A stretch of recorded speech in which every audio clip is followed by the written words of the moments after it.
Hi and welcome to Knit with Hannah. I'm Hannah. Today we're talking about knitting with cotton yarn. I have 7 tips for you to make it easier. Hi and welcome to Knit with Hannah. I'm Hannah. I'm here with Knitting Natter to help you learn to knit the easy way. Yes, when we're knitting for baby, which we are talking about at the moment, we are using cotton yarn a lot of the time. I use cotton yarn a lot of the time when I'm knitting for baby, and there are a few tips that I have, having the experience of using it over many years, that I just shift the way I knit slightly so that it feels more comfortable and it's easier to knit. Let's get started. So the first tip is that the yarn needs to stay twisted. When you're knitting cotton yarn, there is the danger of the needle puncturing the yarn, and this can happen actually with budget cotton yarns because there's less of a twist to it. As it's spun into a ball, the threads aren't held together very well. So it is better to hold it between your fingers rather than dropping the yarn between stitches. That will mean that it isn't even tension as well, but that even tension will hold the yarn together.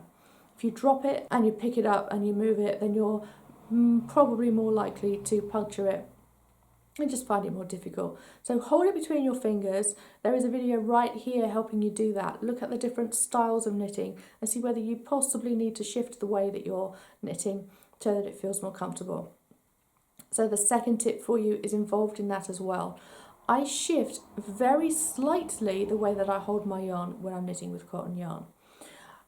If I'm holding it as I usually would, with just my pinky finger holding the tension, and then I wind it around a couple of other fingers, then it can actually get quite painful because it does have that bit more give to it if you pay that little bit more for it as well.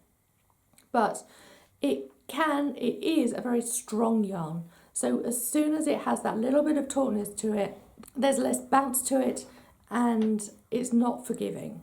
So it can actually feel painful, almost like you have a tourniquet around your finger.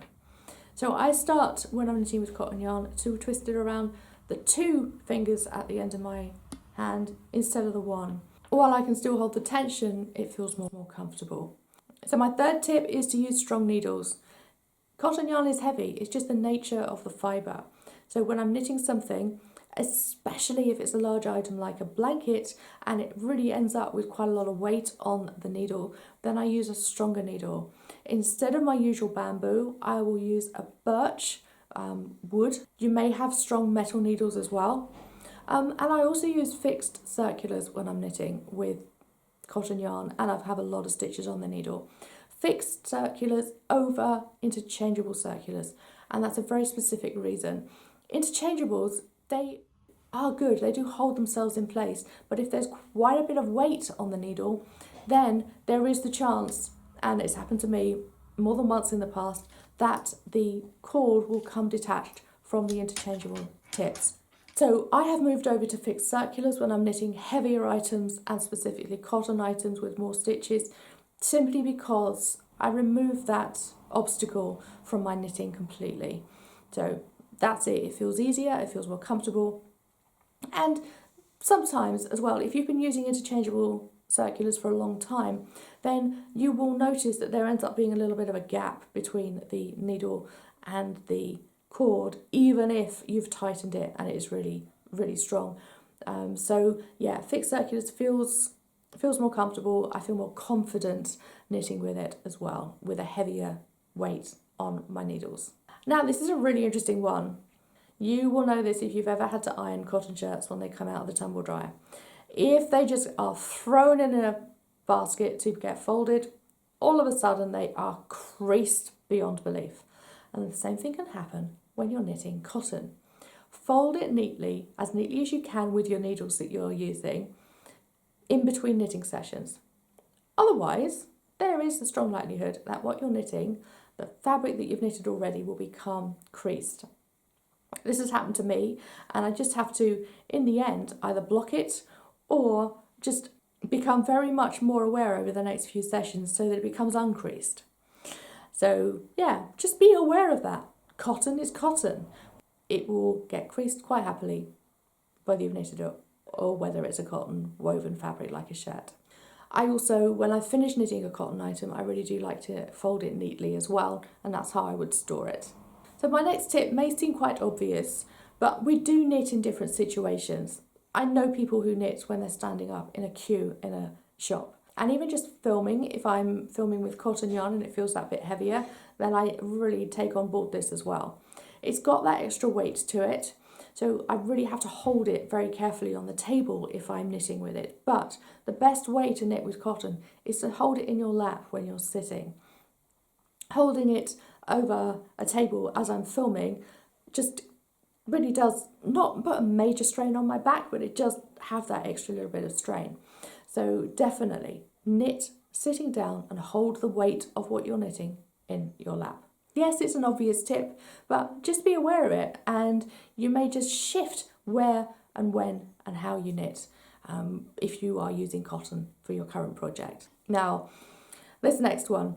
We mentioned before that cotton can feel a bit stiff and actually get quite painful if you're holding the yarn quite coarsely to tension it while you're knitting. So take breaks in between knitting with cotton. If you're knitting with cotton primarily and you're not knitting with anything else for 3 weeks at a time, you will notice that your hands could actually feel that they need some desperate self-care. So knit with wool in between those sessions of knitting with cotton. Have 2 things on the go at once. Also take regular breaks and use this self-care tips video as well to give you some other ideas. There is that extra tension without quite so much bounce in cotton, bamboo, hemp, linen yarns. They all have a very similar feel when you're knitting within those fibres. So use those tips as well for those yarns too.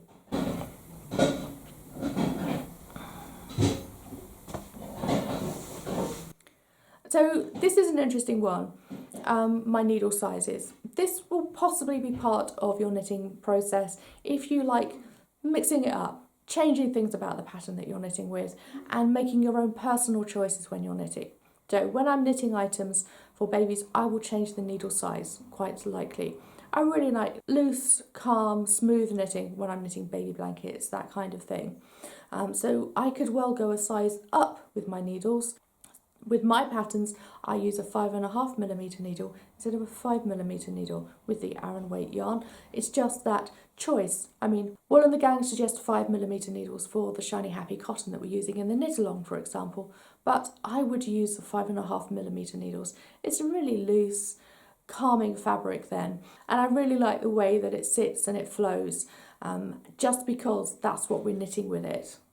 You may knit other items in that cotton, like a cardigan that needs to be fitted or something, and then you will use a 5mm. You may even go for a smaller needle. So just be aware of your needle size. Why are you using that needle size for the item that you're knitting? And then I will choose thinner yarn and thinner needles for smaller items that I'm knitting, such as I will use a 4-ply yarn if I'm knitting scratch mitts. I will use a DK yarn if I'm knitting face cloths or towels for a baby. So that might just shift your thinking. Which item am I knitting? So does it suit a thinner yarn and a thinner needle, or a thicker yarn and a thicker needle? Just be aware of that when you're looking for patterns as well. Okay, so you've seen some of the baby blankets in this. You've seen how I'm knitting with the cotton yarn in this. I do hope that's helped you. Do come and join us for the baby blanket and knit along. We are knitting a baby blanket starting next week actually. Still time to go and get the knitting kit. I can send that to you, and there's also still time to get the digital knitting pattern too. Whether you buy the kit or the pattern from the shop, then you will be automatically added to the knit along. So what does the knit along give you that you won't get here on YouTube? Well, next week here on YouTube you will have a tutorial starting you off knitting that baby blanket. But in the knit along we'll have 2 live get-togethers, knit and natters, online obviously, on video, and you can come on video and show me your progress. You can share what you're knitting, ask any questions, and we can get together and support each other. You'll also have access through a fancy QR code on your pattern, getting you through to an exclusive playlist here on YouTube no one else can see, and that shares with you the mistakes videos. Mistakes videos are always useful. If you're knitting something like this, then yes, It's a lot of stitches, it's a lot of yarn. So guess what? You might make a mistake as you start knitting it and as you get going with it. I've come across lots of mistakes when I'm knitting in my life. So I've created a body of mistakes videos specifically for this blanket. What could happen? What could go wrong? And how do you fix it? And how do you carry on knitting? Okay, so that's what you get if you join the knit along. I do hope you will be part of it. We start on Monday, March the 1st, and the first tutorial will be here on YouTube on March the 2nd next week. But like I said, you'll get exclusive access to that video first off on the 1st of March, and you'll also get access to the 2 live knit and natters with me. Great, thank you so much for joining me. I hope this has been helpful for you. If you're watching this in the future and the knit along's been and gone, then of course these knitting patterns are available in the Knit with Hannah shop. The links are all below, and we will be doing more knit alongs as the years go by, so make sure you're on the email list. I'll also leave a link for that below as well. If you're on the email list, then you'll know when these things are happening. And also make sure you're subscribed, so you click on the bell for notifications, and I will mention any other knit alongs that happen here on YouTube as well. Thanks so much for joining me today. I do hope I'll see you again soon. Bye for now. Happy knitting.